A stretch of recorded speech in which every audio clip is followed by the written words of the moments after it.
Assalamualaikum warahmatullahi wabarakatuh. Kita berjumpa kembali dalam ilmu alamiah dasar bersama saya Maizufan Khairul Arif. Baik, untuk hari ini kita akan membahas berkaitan dengan peran dan dampak ilmu pengetahuan alam dan teknologi bagi kehidupan manusia. Nah, hal ini dilatar belakangi jadi secara biologis manusia dipandang sebagai makhluk yang prematur menurut pendapat dari Adolf Portman. Jadi hal ini dikarenakan manusia tidak memiliki daya penyesuaian terhadap lingkungan secara alami. Jadi kalau kita ingat ketika bayi baru lahir, itu membutuhkan peran dari ibunya. Jadi tidak serta-merta manusia langsung bisa menyesuaikan lingkungannya secara alami. Namun kekurangan ini diganti dengan kemampuan manusia untuk menciptakan suatu lingkungan di luar yang bentuknya beraneka ragam. Manusia mampu membuat lingkungan menjadi cocok dengan dirinya. Kemudian, kebudayaan manusia sebagai hasil abstraksi manusia terhadap lingkungan dan permasalahannya. Semakin tinggi tingkat kemampuan berabstraksi, semakin tinggi pula kebudayaan manusia ataupun peradaban manusia. Jadi, tingkat atau semakin tinggi kebudayaan manusia dipengaruhi oleh kemampuan berabstraksi manusia terhadap lingkungan dan permasalahannya. Nah, kemudian peradaban manusia. Jadi peradaban atau civilization merupakan hasil perkembangan budaya yang menjadi ciri khas suatu masyarakat. Tahapan yang tinggi pada skala evolusi budaya ataupun perkembangan kebudayaan. Jadi peradaban manusia itu adalah tahapan yang paling tinggi dalam skala evolusi budaya. Kemudian peradaban menunjuk pada suatu hasil kebudayaan yang bernilai tinggi dan maju di masyarakat. Peradaban memberikan warna dalam dinamika kehidupan manusia. Kemudian siklus peradaban manusia memberikan dasar bagi perkembangan sejarah umat manusia yang mengikuti. Jadi di sini peradaban ya. Jadi peradaban itu siklus, jadi ada kelahiran, kemudian peradabannya tumbuh, kemudian akan runtuh dan digantikan dengan peradaban yang selanjutnya.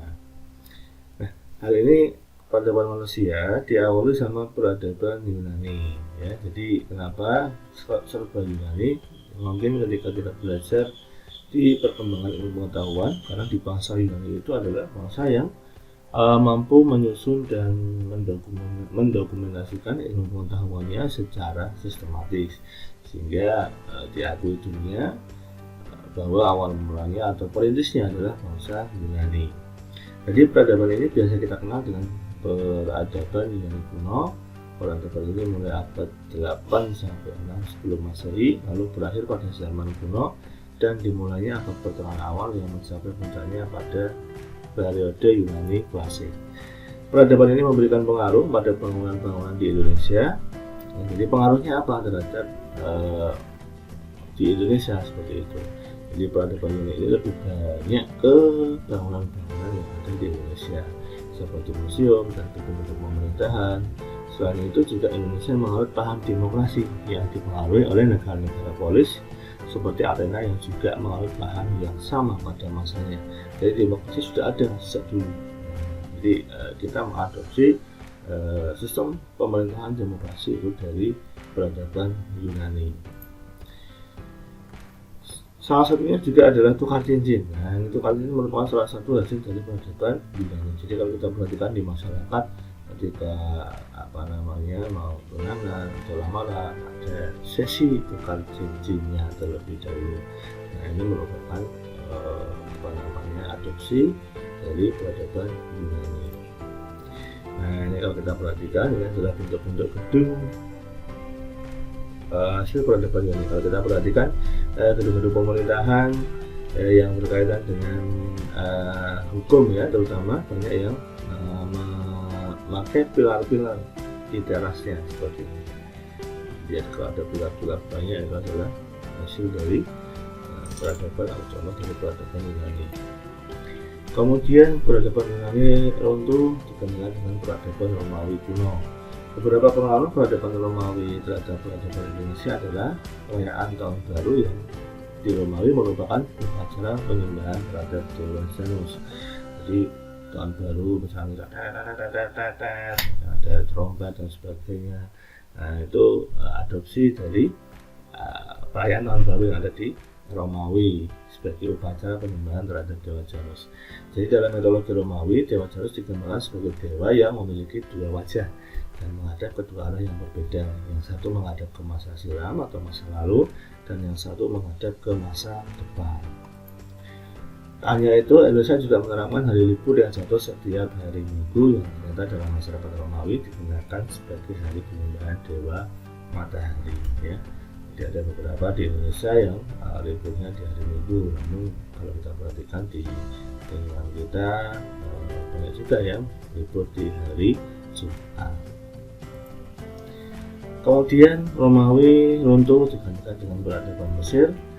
Peradaban Mesir yang menonjol adalah hasilnya atau yang bisa kita amati sampai sekarang adalah tulisan Latin yang biasa kita gunakan dalam kehidupan sehari-hari. Jadi merupakan pengaruh peradaban Mesir oleh bangsa Romawi yang akhirnya diterapkan di Indonesia sejak ratusan tahun yang lalu. Jadi angka-angka Romawi yang I1, I2, I3 seperti itu, IX, VI itu adalah angka-angka bangsa Romawi, kemudian digantikan oleh angka yang saat ini kita gunakan 1, 2, 3, 4, 5 dan seterusnya. Itu diganti oleh ketika peradaban Mesir berkuasa atau mengalami kejayaan. Kemudian selain itu Indonesia juga memperoleh ajaran Islam dari Mesir yang diketahui dari tulisan Ibnu Battuta yang menceritakan bahwa Raja Samudra Pasai bermadhab di Imam Syafi'i di Mekah dan memperoleh gelar Al-Malik. Kemudian pembangunan Candi Borobudur juga terinspirasi dari pembangunan piramida di Mesir. Jadi kalau kita perhatikan memang Candi Borobudur bentuknya seperti piramid, cuma ada undanya atau unda-undangannya. Jadi itu merupakan akulturasi dengan peradaban Mesir.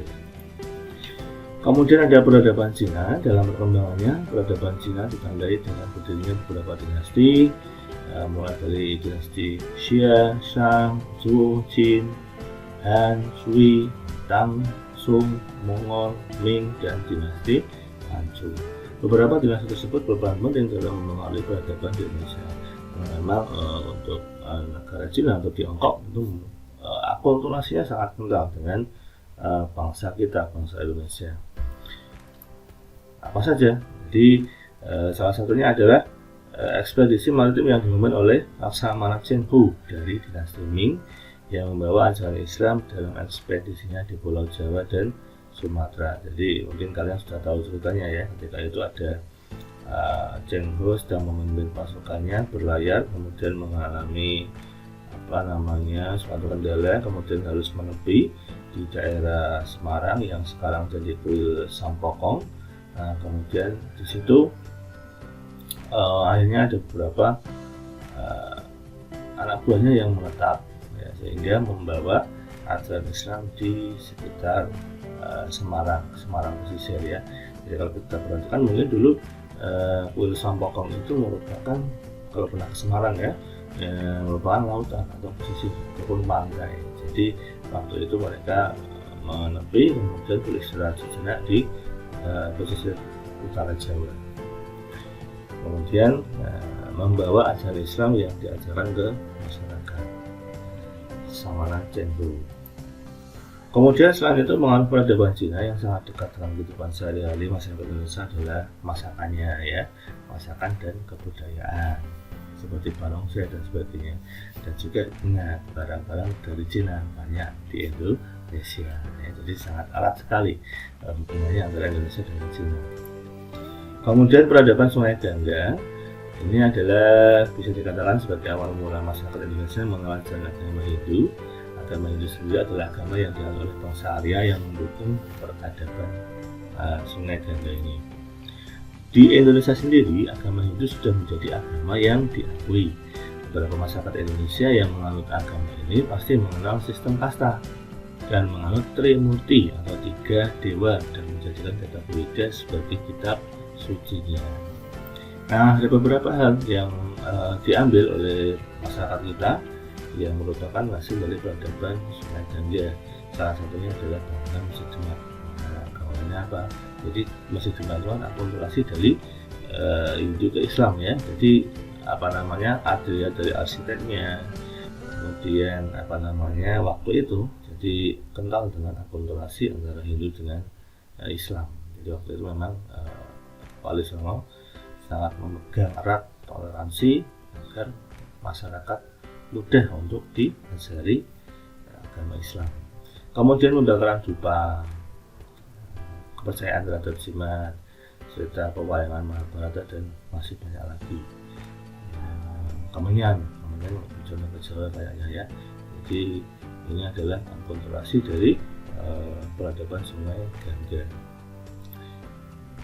Kemudian peradaban Sungai Indus.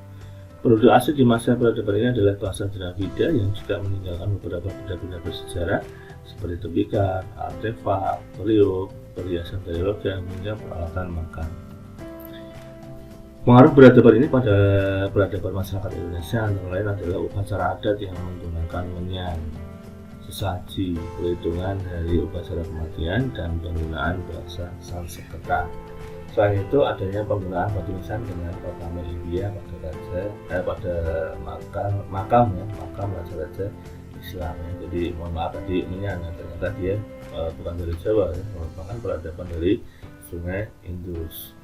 Jadi kalau kita digunakan sebagai wewangian sebenarnya, jadi seperti penggunaan minyak lah seperti itu. Kemudian ada batu nisan yang merupakan hasil dari peradaban Sungai Indus yang digunakan untuk makam raja Islam. Kemudian ada peradaban Mesopotamia. Jadi peradaban ini adalah peradaban yang sampai sekarang membuat takjub para sejarawan. Peradaban Mesopotamia yang juga merupakan salah satu peradaban tertua di dunia terletak di wilayah perlembahan antara dua sungai Tigris dan Efrat. Wilayah yang sekarang kita kenal sebagai Irak yang merupakan wilayah peradaban Mesopotamia kuno. Nah, peradaban ini mampu memengaruhi peradaban masyarakat Indonesia seperti kepercayaan akan angka keberuntungan atau angka kesialan ya. Jadi kalau kita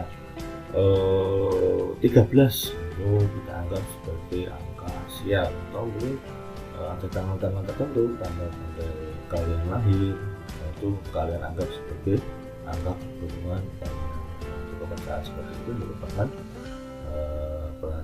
hasil dari peradaban Mesopotamia.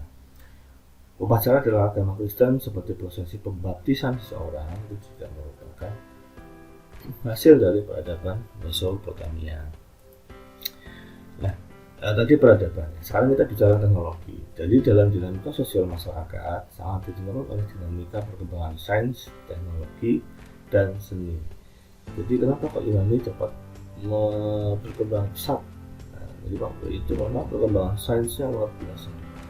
Muncul filsuf yang hebat sehingga mampu menerjemahkan fenomena alam menjadi ilmu pengetahuan.